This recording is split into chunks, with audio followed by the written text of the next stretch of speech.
Dobrý den, jmenuji se Karel Obluk, jsem technický ředitel společnosti AVG.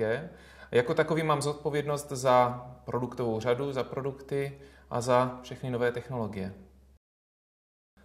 Nový produkt AVG verze 2011, který budeme za chvíli uvádět, přináší celou řadu nových funkcí a také vylepšení zejména v oblasti rychlosti zátěže na počítač, v oblasti detekce výrazně posílená a v oblasti dalších funkcí, které ocení naši uživatelé. Poslouchali jsme velmi pečlivě, co naši uživatelé chtějí, co potřebují, analyzovali jsme celou řadu požadavků, které nám posílali, diskutovali jsme s uživateli a výsledkem je právě verze 2011, která je podstatně rychlejší, která klade podstatně nižší nároky na počítač, podstatně méně ho zatěžuje a přitom poskytuje ještě lepší ochranu proti útokům, zejména útokům z webových stránek, které jsou v poslední době asi nejdůležitější nebo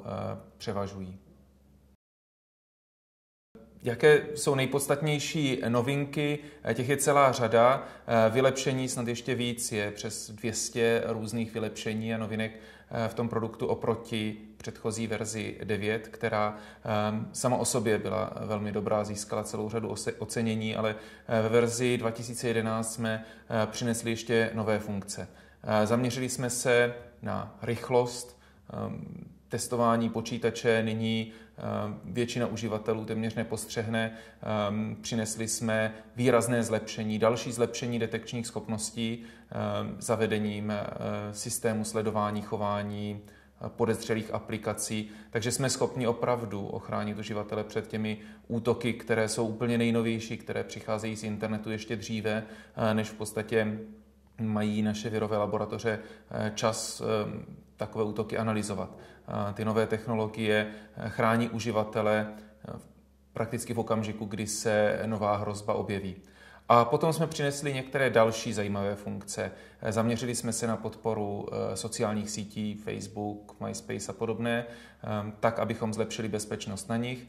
A zaměřili jsme se také na výkonnost počítače, takže přinášíme ještě další vylepšení, možnosti a nástroje, kterými si uživatel může ten počítač zrychlit, kterými může v podstatě vylepšit výkon jeho stávajícího systému. Ano, ochrana sociálních sítí je samozřejmě jedna z těch velmi pěkných funkcí, na které jsme opravdu hrdí. Jedna z funkcí, které si myslím jsou unikátní, jiné produkty ji nenabízejí. Ono je totiž nutné si uvědomit, že sociální sítě, jako třeba Facebook, v dnešní době představují stránky, na kterých spousta uživatelů tráví naprostou většinu jejich času. Někteří na Facebooku tráví celé dny.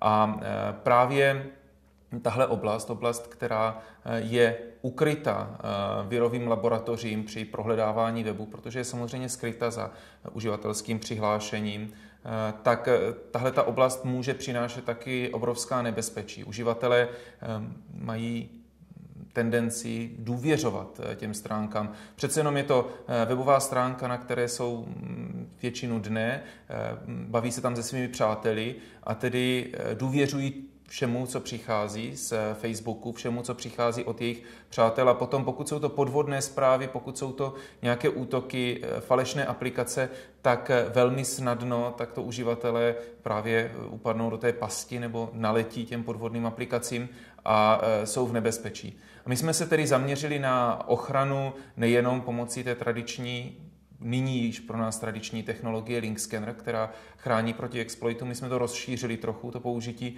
právě speciálně na Facebook, na MySpace.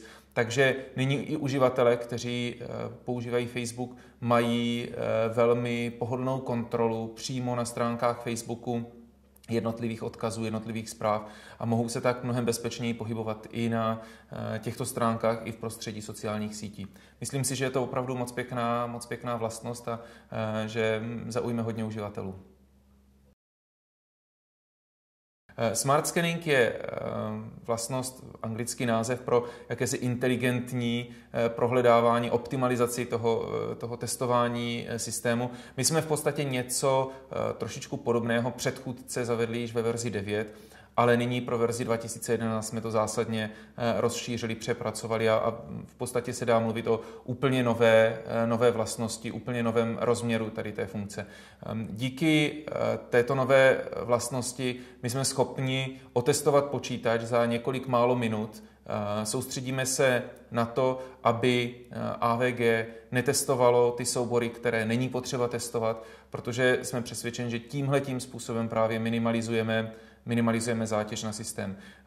Výsledkem je, že AVG jednou otestuje soubory, ty, které jsou důvěryhodné, ty, které jsou v pořádku, tak příště i po určitou dobu, i když se AVG aktualizuje, když vycházejí nové aktualizace, tak AVG stejně pozná, které soubory je nutné testovat, které soubory není nutné testovat a dramatickým způsobem opravdu redukuje ten čas potřebný pro ověření systému, že je systém v pořádku, že není infikován a přitom nedochází vůbec ke snížení bezpečnosti, čili to zabezpečení je pořád na stejné velmi vysoké úrovni a přitom jsme snížili dramaticky dobu potřebnou k otestování toho systému.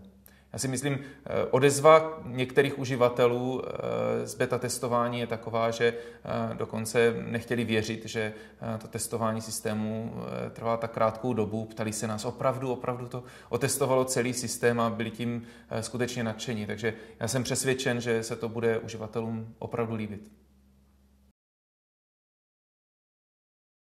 AVG 2011, nová verze, využívá cloud computing ještě více, než jsme využívali toho takzvaného cloudu dříve. Ono vůbec termín cloud computing je používaný často v různých kontextech, v různých souvislostech. Tak, jak ho chápeme my a tak, jak AVG používá cloud computing, je v podstatě vylepšení té ochrany, která již je na jednotlivých počítačích. Co se děje v pozadí, když AVG, ten počítač chrání, když detekuje něco, o čem ví 100%, že je škodlivé, tak prostě takový kód zablokuje, takový škodlivý virus zablokuje a nedovolí ho spustit. Ale je spousta situací, kdy je něco podezřelého, řekněme, něco se tváří neúplně čistě a AVG zjistí na tom počítači přímo, že tady ten proces, tady ten program, tady ta zpráva je nějak podezřelá, dělá něco, co by dělat neměla. A v tu chvíli přichází do hry cloud computing. V tu chvíli v podstatě AVG z toho počítače se připojí někam do toho, čemu se právě říká cloud, někam na naše servery, které jsou na internetu, v pozadí, v datových centrech a pošle tam informace, které jsou důležité pro další důkladnou analýzu toho problému, toho podezřelého chování. A díky tomu potom naši experti mají obrovské množství informací z jednotlivých klientů po celém světě, obrovské množství informací, které jim umožní vydávat aktualizace produktu lépe, ale které současně umožní všem těm klientům, kteří se připojují tady do těch datacenter, do toho cloudu, do toho obláčku, všem těm klientům poslat aktualizované informace, v podstatě jim pomáhá tímhle způsobem s detekcí a s lepší ochranou. Čili pokud víme, že je to škodlivé, zablokujeme to, tam je to naprosto jednoznačné. Ale pokud se objevuje něco opravdu nového, něco podezřelého, tak to jsou situace, kdy nám tadyhle ta datová centra a spousta serverů v pozadí pomáhají vyhodnocovat nové hrozby a vylepšovat, rychle reagovat na největší hrozby. Uživatelská přívětivost a co pro něj AVG dělá, to je samozřejmě otázka, která se opakuje znovu a znovu. Každý uživatel má trochu jiné představy o tom, jak má vypadat bezpečnostní produkt, jak má vypadat to uživatelské rozhraní a podobně. Nicméně prakticky všichni uživatelé se shodují v několika základních věcech. Především ten produkt musí pochopitelně chránit velmi dobře počítač, to je úlohou bezpečnostního produktu, ale musí se snadno používat, nesmí překážet v práci, nesmí zpomalovat počítač. To jsou ty hlavní aspekty, na které se zaměřujeme. Rychlost, nezatěžovat počítač, ale současně minimální zátěž pro uživatele při ovládání, tak aby nebránil v práci, aby to, co chce uživatel udělat, aby bylo hrozně jednoduché, aby to snadno udělal, aby nemusel přemýšlet o tom, jak spustit tu či onu akci. My jsme angažovali spoustu expertů na uživatelské rozhraní, na to, jak mají vypadat programy, které se pohodlně ovládají. Bavili jsme se s spoustou uživatelů, dávali jsme jim různé alternativy, jak by které věci mohly fungovat a výsledkem toho je AVG verze 2011. My samozřejmě nejsme nikdy úplně spokojeni, pořád chceme jít dál, víme, že pořád se musí věci zlepšovat, ale myslím si, že ve verzi 2011 jsme zase udělali velmi významný krok vpřed a to, proč AVG, nebo ta funkce, kterou AVG bylo vždycky známo, že je velmi jednoduché na použití, tak to jsme dotáhli zase ještě o krok dál. Technologie Link Scanner je velmi důležitou součástí ochrany a kde ji všude využíváme v produktu AVG, v produktech AVG a ve verzi 2011 zejména. Já už jsem zmínil, že v AVG věříme velmi ve vrstvenou ochranu. Několik vrstev ochrany, každá z těch vrstev zvládne něco trošku jiného, každá z nich má trošičku jiný úkol a dohromady zajišťují skutečně velmi kvalitní ochranu a velmi kvalitní zabezpečení počítače. Link Scanner je jedna z těchto vrstev a my kromě toho, že jsme ji výrazným způsobem vylepšili, tak aby byl schopen detekovat nejenom takové ty tradiční hrozby, útoky proti nezabezpečeným počítačům, kde uživatelé neaktualizují své prohlížeče, operační systém.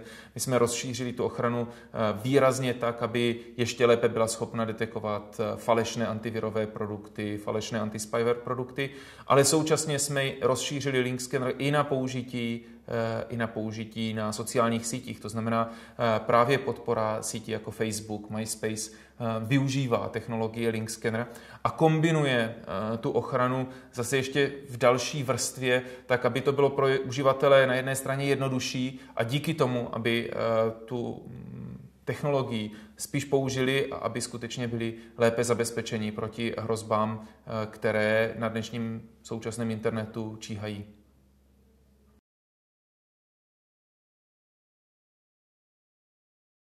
People Powered Protection, tedy ochrana, která je založena na lidech, na komunitě lidí, kteří k ní přispívají. To je jedno z hesel, kterým se v poslední době řídíme a kterým v podstatě ilustrujeme, jak ta obrovská komunita, více než 110 milionů uživatelů, nám pomáhá zlepšovat produkt. Tihle všichni uživatelé nám pomáhají nejenom v tom, že nám posílají odezvu, že nám říkají, co se jim líbí, co se jim nelíbí, tak abychom ten produkt měli lepší. Ale oni nám především pomáhají v tom, že velká spousta z těchto uživatelů zatrhla dotaz při instalaci, že nám budou posílat odezvu informace o škodlivých stránkách, které AVG na jejich počítači detekuje, že budou posílat informace o virech, které AVG detekuje.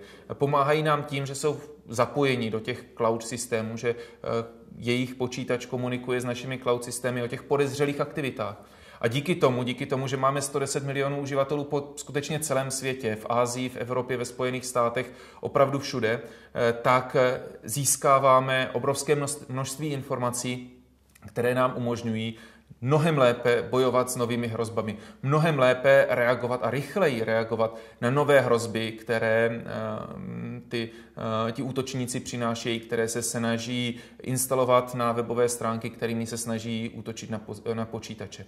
Ta síla té obrovské komunity lidí, kteří se zapojují v podstatě už jenom tím, že používají AVG, zapojují se do celosvětového boje proti škodlivému kódu, ta je obrovská. Ta síla téhle komunity je v podstatě to, co žene AVG vpřed a co nám umožňuje poskytovat skutečně špičkové produkty a poskytovat opravdu velmi dobré špičkové zabezpečení proti internetovým hrozbám. My jsme v AVG vždycky věřili, že každý uživatel internetu má právo na ochranu proti internetových hrozbám. Proto jsme byli jedni z prvních, kdo vydali bezplatnou verzi. My jsme pionýři antivirových produktů zdarma. Proto jsme jedni z nejúspěšnějších, z největších komunit, více než 110 milionů uživatelů a všichni tihle uživatelé pomáhají dělat AVG lepší a pomáhají zase dalším a dalším uživatelům bojovat s hrozbami z internetu.